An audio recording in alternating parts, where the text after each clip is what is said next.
Good evening and welcome to Tucker Carlson Tonight. Tucker's getting an early start on the pumpkin pie and I'm the turkey he pardoned. One man is a deadly seductive cult leader. The other is Charles Manson. That's Newsweek's take on President Trump's similarities to the deceased killer Charles Manson. We'll discuss that in just a bit. But first, a wave of sexual misconduct allegations has turned into a tsunami, sweeping away all of Los Angeles County, Manhattan Island, and the District of Columbia. First, it was the Hollywood Titans, Harvey Weinstein, Kevin Spacey, Louis C.K. Then it was Senator Al Franken. Now, Charlie Rose has been fired by both CBS and PBS after multiple accusers came forward. And today, Rose's CBS This Morning co-hosts addressed his misconduct allegations. Let me be very clear. There is no excuse for this alleged behavior. This will be investigated. This has to end.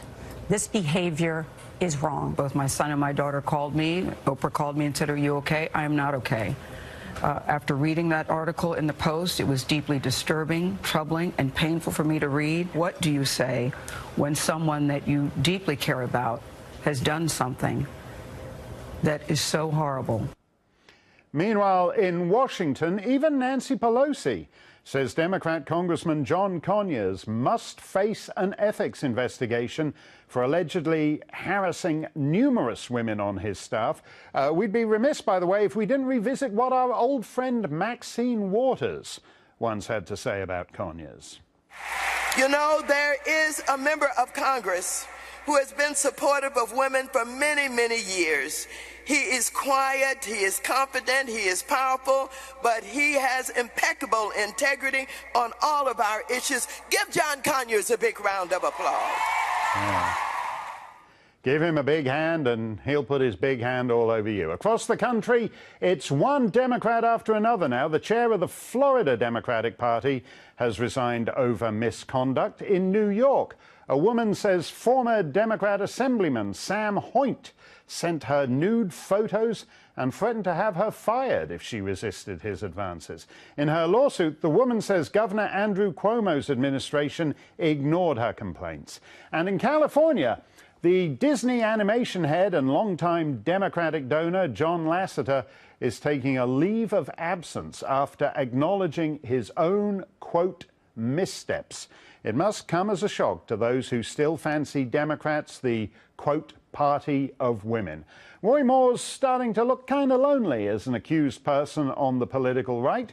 And speaking of Roy Moore, President Trump weighed in for the first time today on the allegations against him. I can tell you one thing for sure.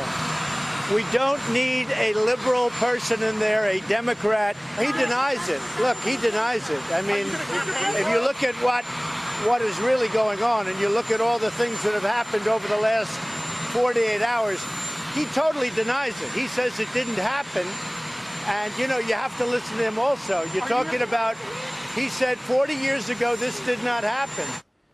He totally denies it. Meanwhile, Charlie Rose has a 48-year broadcasting career vaporized in 24 hours. Penny Young-Nance is president of Concerned Women for America. She joins us. Penny, these are all liberal icons who are falling here, not just Charlie Rose, Kevin Spacey. That's like the coolest TV drama for liberals and progressives. Then you have Harvey Weinstein, the maker of all the upscale Oscar bait chick flicks. Is there a pattern one can discern here about supposedly the side of women and what they're actually like in private? Well, you know, look, I feel a little bit like we flipped on the light and we're watching the cockroaches scatter. And as miserable as this is and as uncomfortable, it's important to happen. We have to expose this in order to get rid of the moral decay. And honestly, Mark, this isn't just a Democrat issue. It's a Republican and a Democrat issue. And we've got to be honest about that. The EEOC estimates that, I think this is a high number, that 1 in 4 women have experienced sexual harassment in in the workplace. Regardless of what the number is, it's horrific, and we have to be serious about it. And we've got to step forward and meet this head on and deal with it, because it's a heart issue. But I do have to say that I wonder 20 years ago if Patty Murray and Dianne Feinstein and Susan Collins had stepped forward and challenged Bill Clinton, if we would be further down the road. Well, because I think this process will work its way out. At the end of this, we will be better. Well, to go back to what you were just saying there, in the 90s, we were explicitly told that character doesn't matter. The people said, Right. who cares if It's this just guy... about sex, who right? cares this guy is a pig? It's just about sex. Everybody does it. What's changed then? Well, I think that there's a reckoning, because we've ignored this, and because we've ignored the decay, it's been allowed to flourish. And it's a serious issue. As a mother of a 20-year-old, I think all of us have to recognize we want better for our children. We thought the days of Mad Men were over. Some of us knew better, but it's not, and it's real. And I want my $14 million taxes that were paid out for congressmen to get paid back. I'd like to see them explain to their wives what happened to the money in their paychecks when it's garnished back to the American people. We have to take this seriously. That seems to be pure Mad Men, in fact, where it's recognized that that male members of Congress are entitled to let their wandering hands wander where they may, and then the taxpayers will pay for it. But let me ask you about the broader liberal scene. I mean, some of these guys seem to have figured out that actually being a liberal progressive is a great way to meet vulnerable chicks and hit on them. I mean, basically, Harvey Weinstein seems to use all those classy movies with Meryl Streep and Judi Dench as cover for hitting on the broads who come into his orbit. The same thing I think you can say about Charlie Rose at PBS. I mean, in a sense, are they factoring, is that part of the business model? That's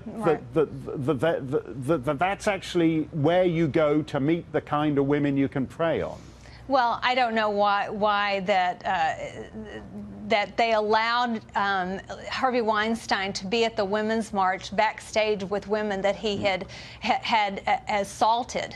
I think that's absolutely outrageous. But we have to be honest that licentiousness cannot be ignored, whether it's in Hollywood, whether it's in journalism. And the next shoe to drop, mark my words, Mark, will be in the hallowed halls of academia. Oh yeah, that's a whole world with all those college professors. That is Penny, a ripe ground right there. Penny, thanks for that. Nobody. Thank you.